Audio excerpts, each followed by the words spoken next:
tardes otra vez. Encantado de estar nuevamente, un poco nervioso porque los panelistas de hoy han sido realmente fantásticos y a ver si puedo añadir un poquito a todo ese acervo de conocimiento que nos han dado.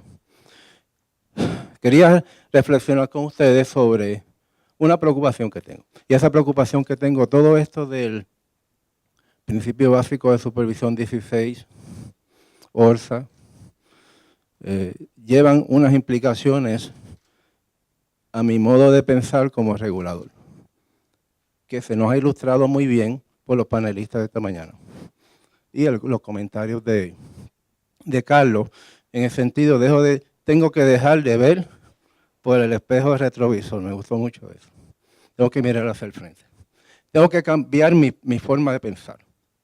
Y a esas reflexiones le llamé modelos de tensión regulatorio. Tensión por estrés, lo que quise decir.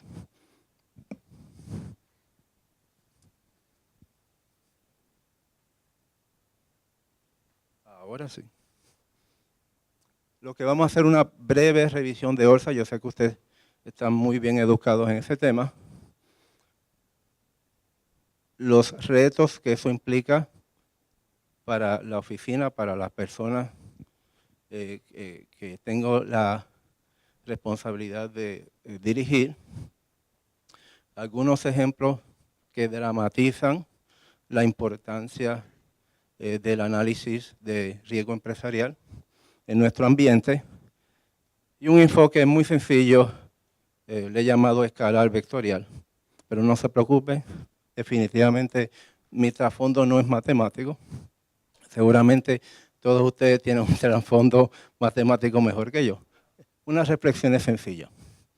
Muy bien, como jurisdicción acreditada por el NAIC, usualmente seguimos los modelos regulatorios, las leyes modelos, de ellos, entre ellos, ORSA. Es disponible ya desde 2012, que plantea esencialmente tres caminos paralelos. Toda organización que esté fijada dentro de ciertos parámetros de tamaño tiene que mantener una estructura de riesgo empresarial, que bien se nos educó esta mañana sobre eso. Tiene que completar un avalúo de ORSA y obviamente archivar ese informe ante el regulador. Y aquí es que viene el problema. ¿Qué yo voy a hacer con él? ¿Cómo lo voy a analizar? ¿Cómo lo voy a evaluar? Lo voy a marcar, lo analizo y lo pongo en una gaveta. Obviamente eso no es lo que se espera de mí. El modelo de ORSA crea una excepción en cuanto a tamaño.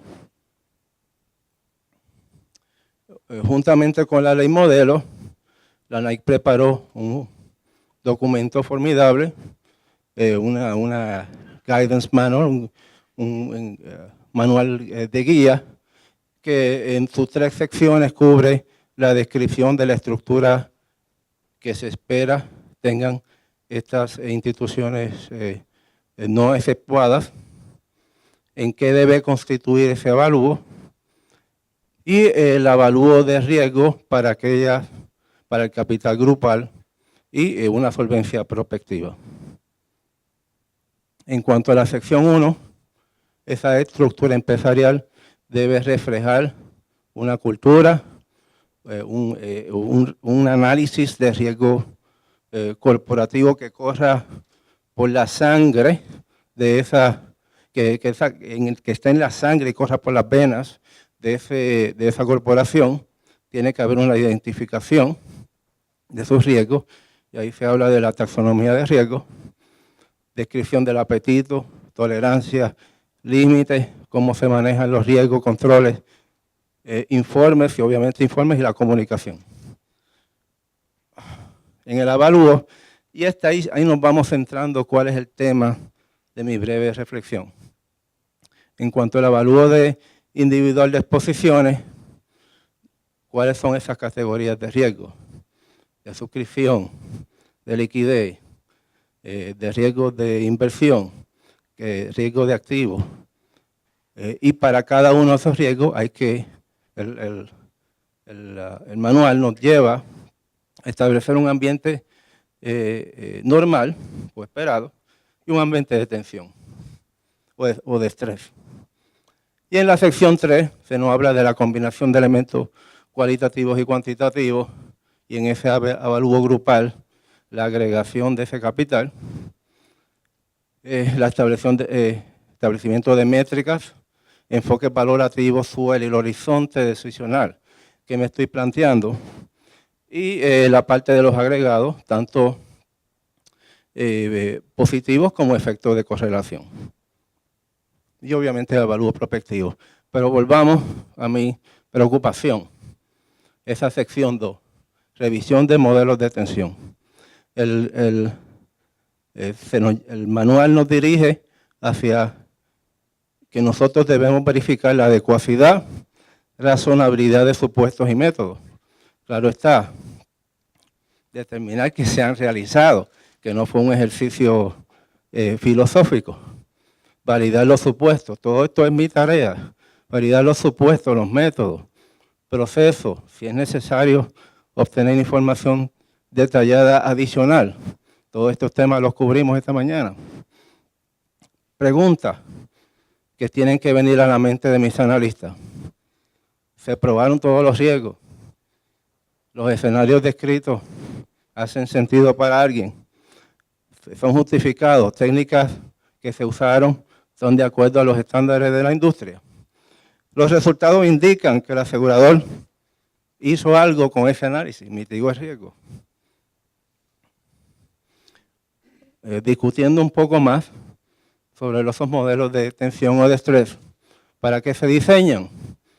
Bueno, o se deben diseñar escenarios moderadamente adversos, es decir, sustanciales, que creen una preocupación, eventos de cola, se nos habló de eso también, que afecten el análisis del capital económico y el avalúo de riesgos emergentes.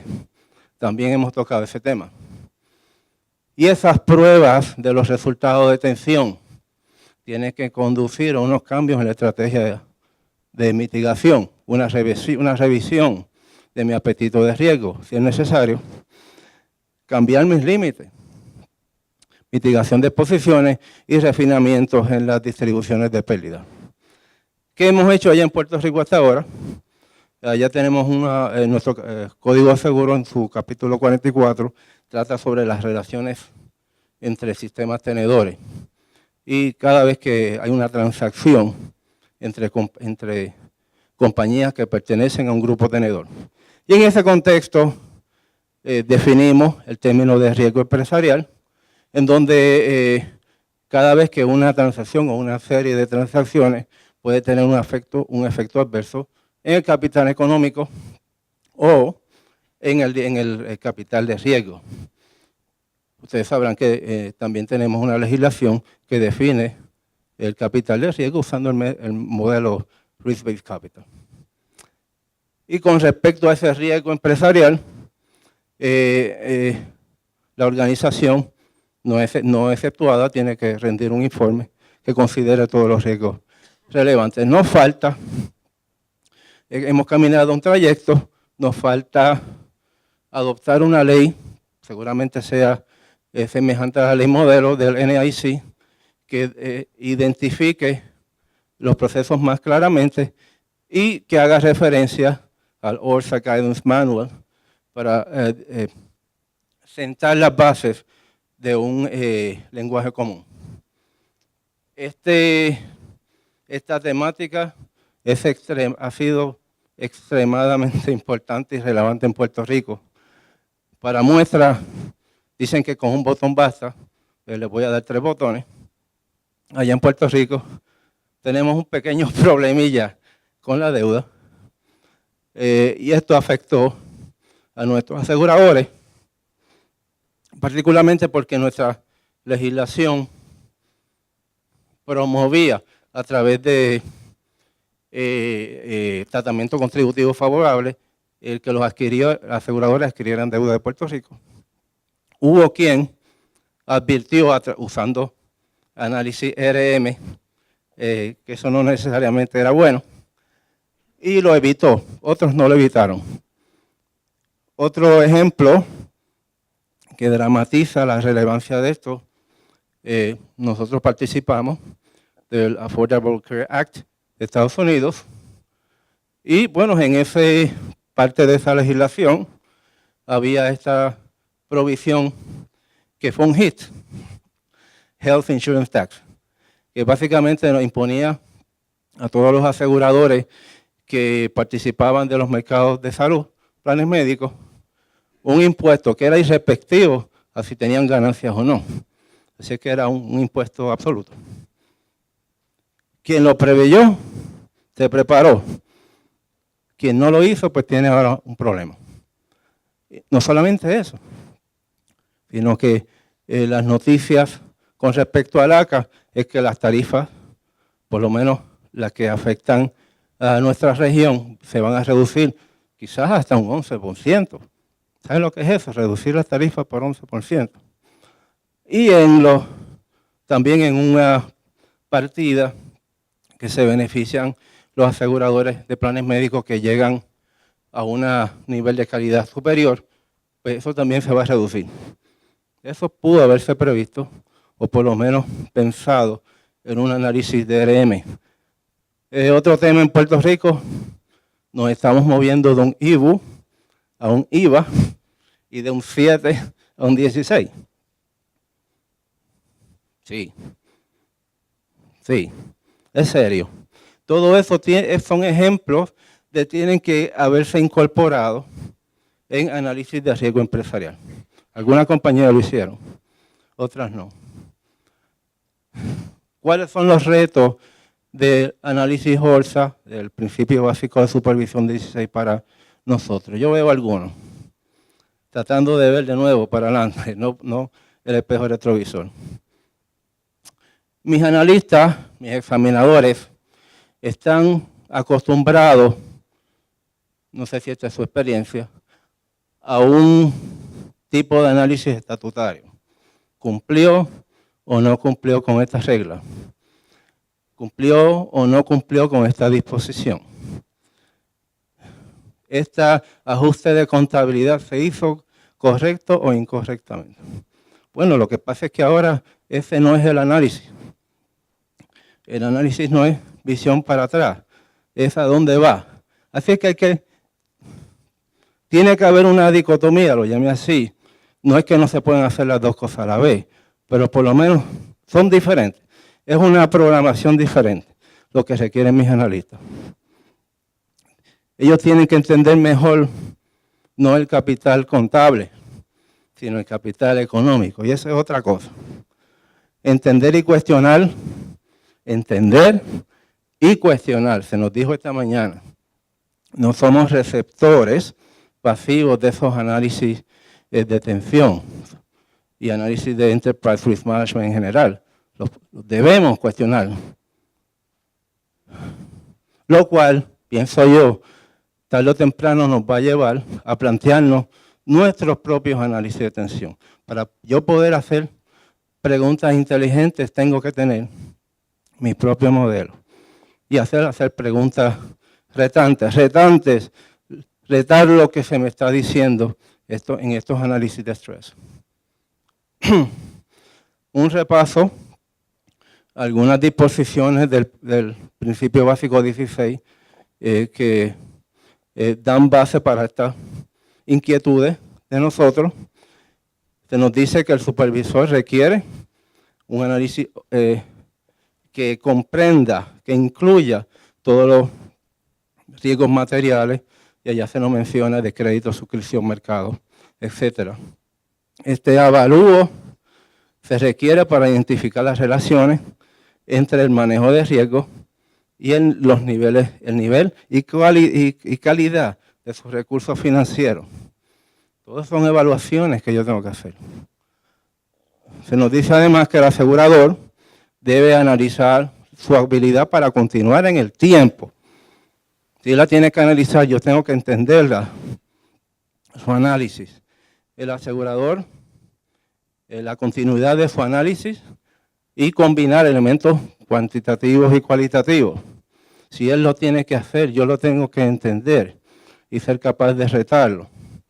y miren particularmente el inciso 16, el supervisor, ustedes, yo, realizará las revisiones del manejo de los procesos de manejo de riesgo y su condición financiera, incluyendo obviamente el análisis ORSA. Cuando sea necesario, el supervisor requerirá que se fortalezcan las medidas de manejo de riesgo, solvencia, etc. Es la responsabilidad del asegurador, pero es mi responsabilidad retar su análisis. Para que sirva de algo todo esto, ¿eh? Algunas características, por lo tanto, parto de la premisa que yo tengo que hacer tarde o temprano, un modelo de tensión, de estrés, que yo pueda trabajar con él. Eso tiene que salir de mi grupo de trabajo. ¿Cuáles son algunas de esas características? Simple, en términos de que sea práctico, ejecutable con recursos externos. No sé ustedes, pero yo opero con limitaciones presupuestarias. Tiene que ser, naturalmente, multivariable, moldeables, trabajables por el examinador o el analista, e individualizables, obviamente al caso que estoy analizando, agregables para que puedan ser coordinarse con el grupo en cual el asegurador pertenece. Y les propongo este enfoque, disculpen la simpleza, pero por algún punto tengo que empezar. Identifico al menos 2 variables de interés, inversiones, ahorita vamos a ver un par de ejemplos, capital requerido por línea de negocio, liquidez, las variables que queramos identificar. Hacemos un planteamiento geométrico en un eje de coordenadas, planteamos una línea característica que defina el equilibrio o el estado esperado en un momento dado, plantear el escenario de tensión moderada desde el punto de vista del regulador que nos interesa, proyectar el cambio en la curva característica y medir el efecto de la medida mitigante que me dice el asegurador que ha tomado. Unos ejemplos para ilustrar mis pensamientos. Disculpen el atrevimiento. Sé que hay muchas mentes aquí matemáticas, mucho más allá de los análisis que pueda hacer. Con mucho respeto lo hago. Digamos que me interesa este asegurador que tiene varias líneas de negocio. Y cada línea de negocio tiene un capital requerido, asumiendo la proporción de solvencia prima a capital de 3:1. Y esa es mi AFIFA. Fantástico. Ese es mi estado actual. Y en mi ordenada resumo las inversiones por segmento, ya sea bonos, acciones o dentro de los bonos, distintas clasificaciones, corporativos, de gobierno, etc. Y defino entre esas dos en esos puntos de referencia una curva característica. Ese es mi estado normal. Ahora me planteo mi escenario de tensión. A un analista que ve ese retrato, inmediatamente viene una preocupación. Oye, tienes una inversión en un segmento 20%. Tienes que tener cuidado con eso, te puede pasar algo. Muy bien, precisamente eso fue lo que nos pasó, que algunos asegurados nosotros tenían más de lo que tienen que tener en inversiones en valores de Puerto Rico. Y hubo una reducción de 10% en el valor. Pues eso tiene una consecuencia en tu capital económico. ¿Qué vas a hacer? Y ahí defino la línea característica entre la reducción en el valor del segmento y mi capital por línea de negocio. ¿Cómo vas a resolver eso? Bueno, él me puede decir, sí, fantástico, pero yo tengo, digamos, un tratado cuota aparte, contingente, en la cual tiene el efecto de reducir mi capital requerido por línea de negocio, aplicable a todas las líneas de negocio. Bueno, pues si lo tienes ahí, fantástico. Eso tiene el efecto de retrotraer el capital requerido, de trasladar tu capital requerido y llegas a un punto de equilibrio. Muy bien, tienes un problema resuelto. O por lo menos contestaste mi pregunta satisfactoriamente en el escenario que yo te planteé. Vamos a otro posible escenario. Defino mis fuentes de uso, ahora desde el punto de vista de liquidez. Defino mis fuentes de efectivo, allá en la FIFA. Y en la ordenada los uso y planteo una línea característica. Ese es mi equilibrio, ese es mi escenario normal. Por la carga tributaria, el ejemplo del IVA que nos dije, que les dije, o el cargo de HIT, perdón, se reduce mi liquidez en forma absoluta. ¿Cómo lo reduzco? Él me va a decir, bueno, que ahí voy a hacer una reducción de 10% en mis gastos administrativos. ¿Eso es suficiente? De acuerdo a este análisis, no lo es. El punto es que tengo que crear mis propios elementos y modelos de tensión para retar los escenarios que se me plantea el asegurador. Las mentes matemáticas que hay aquí van a reconocer que lo que he dicho se puede reducir o plantear a un escenario de vectores y escalares, donde los vectores son las variables que escogí y los escalares los factores de tensión que creen los vectores. Esa perspectiva es útil por varias razones. Primero, que es agregable. Ahí puedo sumar teóricamente todas las variables que quiera. No tiene que ser, en los escenarios anteriores me limité a hacer 2 variables, pero no tiene que ser así. Teóricamente puede ser multivariable, que eso es vital en nuestra perspectiva. Y otra virtud que tiene esta perspectiva es que es simétrica, que puedo usarla tanto para crear mi escenario de tensión, que sería la Y allá, como para describir un escenario de tensión, como para descomponer ese escenario de tensión. 3 conclusiones que quiero dejarles con ustedes de esta reflexión. El principio básico de solvencia 16 nos conduce a todos nosotros a la necesidad de un entendimiento profundo de los modelos de estrés o de tensión, con el fin de realizar una supervisión adecuada. El regulador debe desarrollar su propia estructura de modelos de estrés. Y la perspectiva escalar vectorial propone una estructura viable para desarrollar modelos de tensión internos. Hay una fuente de información, particularmente la última, la obra del profesor Miller.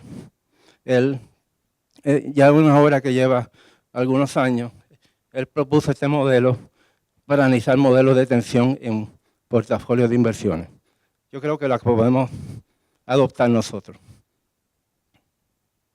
Muchas gracias.